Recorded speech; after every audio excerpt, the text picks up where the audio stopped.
আমি নিজে চিন্তা করি না আমি কি, আমি আমার 3.5 হাত বডি, আমি কতটুকু ভালো, আমি কি কোনো পাপের সাথে জড়িত আছে কিনা, আমার তো পাপের শেষ নাই। আসসালামু আলাইকুম ওয়া রাহমাতুল্লাহি ওয়া বারাকাতুহু।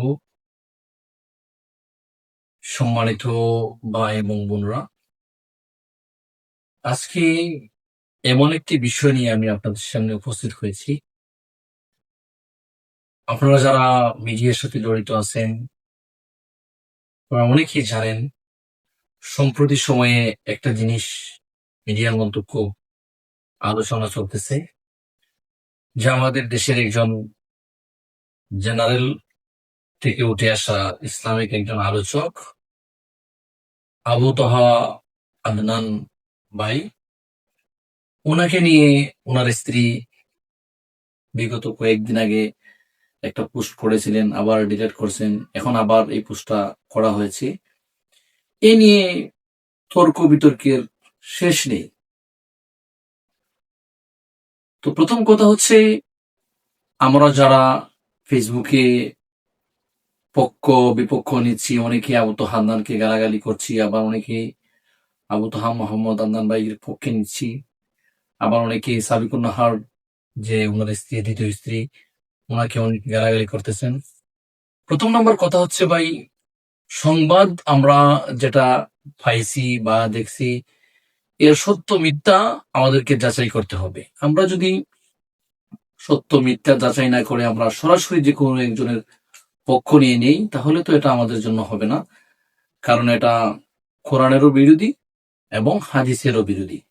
সত্য মিথ্যা যাচাই করা এটা আমাদের জন্য কর্তব্য। তো একটা কথা আমাদেরকে জানতে হবে, যে মানুষ ভুলের ঊর্ধ্বে নয়, মানুষ মাত্রই ভুল হতে পারে।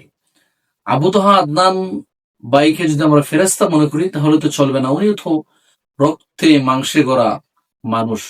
উনি যে একবারে নির্দোষ এরকম না, বরং ওনার স্ত্রী যে দাবিগুলো আনছে, কিছু হয়তো উনি ওনার দাবি হয়তো কিছুটা সত্য হতে পারে, আবার 100%ও সত্য হতে পারে। তো কথা হচ্ছে যে, এক নাম্বার কথা হচ্ছে যে, আপনারা দেখেন, বিবাহ কিন্তু ইসলামে 4টা বৈধ করেছে। এই হিসাবে যদি আবু তাহা আদনান হাফিজাহুল্লাহ যদি দ্বিতীয় বিয়া বা তৃতীয় বিয়া বা চতুর্থ বিয়ে করতে চান, তাহলে তো যদিও সামাজিকভাবে এটাকে সুন্দর দেখায় না, কিন্তু ইসলাম এটাকে সাপোর্ট করে। কিন্তু সাবিকুন নাহার যে একটা বিষয় তুলে ধরেছেন, যে উনি বেগানা নারীদের সাথে উনি এই কথা বলেন, এটা জানি না কতটুকু সঠিক, আর সঠিক হওয়ারও সম্ভাবনা আছে, যেহেতু উনি একজন মানুষ। দায়ী হলেই যে গুনাহ থেকে মুক্ত হয়ে যাবেন, বা আলোচক হলেই যে, বড় বক্তা হলে যে উনি গুনাহ করবেন না, এরকম তো না, বরং গুনাহ হতেই পারে। তো এখন বিষয়টা হচ্ছে কি, ওনার স্ত্রী সাবিকুন নাহার, উনি ওনার স্ত্রী হওয়ার কারণে ওনার বিষয় সম্পর্কে বেশি জানেন। ফেসবুকে পোস্ট করার দ্বারা তো সমাধান না। আমি একজনের বিরুদ্ধে ফেসবুকে পোস্ট করলাম, উনি আমার বিরুদ্ধে পোস্ট করলো, এটা তো সমাধান না। বরং সমাধান হচ্ছে যে, আপনাদের ফ্যামিলি আছে, আপনাদের অভিভাবক আছে, আপনারা সুন্দর মতো আপনারা দুজন মিলে, আপনারা পরিবার মিলে আপনারা একটা সমাধানে আসেন। তাহলে একটু পর ফেসবুকে পোস্ট করা, ওনাকে নিয়ে পোস্ট করা, উনি এই করছেন সেই করছেন, এগুলো তো আপনার কাম্য নয়।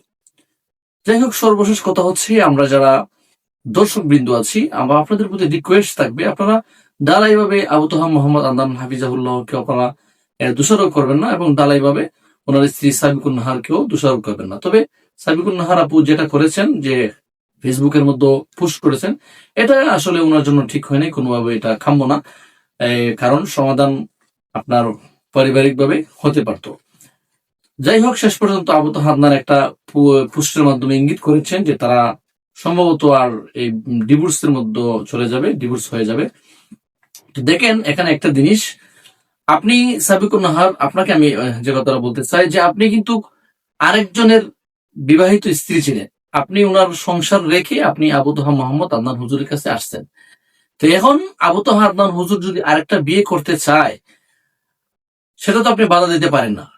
যদি আপনার ওই বিবাহ বহির্ভূত কোনো কার্যকলাপ থেকে থাকে, তাহলে তো অবশ্যই এটা আবু তাহা আদনান হাফিজাহুল্লাহ এটা উনি ভুল করতেছেন।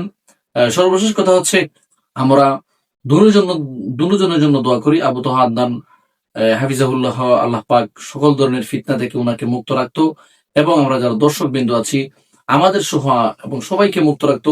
আর আরেকটা কথা জিনিস, আমরা অনেক সময় একটা মানুষের ভুল পাইলেই, আমাদের বিপক্ষের কারো ভুল পাইলেই আমার ডালাই বাবা ওনার বিরুদ্ধে লেগে যাই।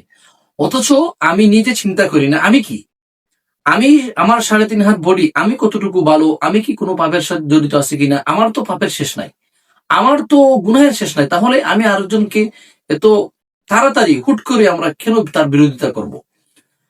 আল্লাহ পাক রব্বুল আলামিন আমি সহ আমাদের প্রত্যেকটা মুসলমান নর নারীকে সঠিক বুঝ দান করুক এবং সঠিক পথে পরিচালিত করুক। আসসালামু আলাইকুম ওয়া রাহমাতুল্লাহি ওয়া বারাকাতুহু।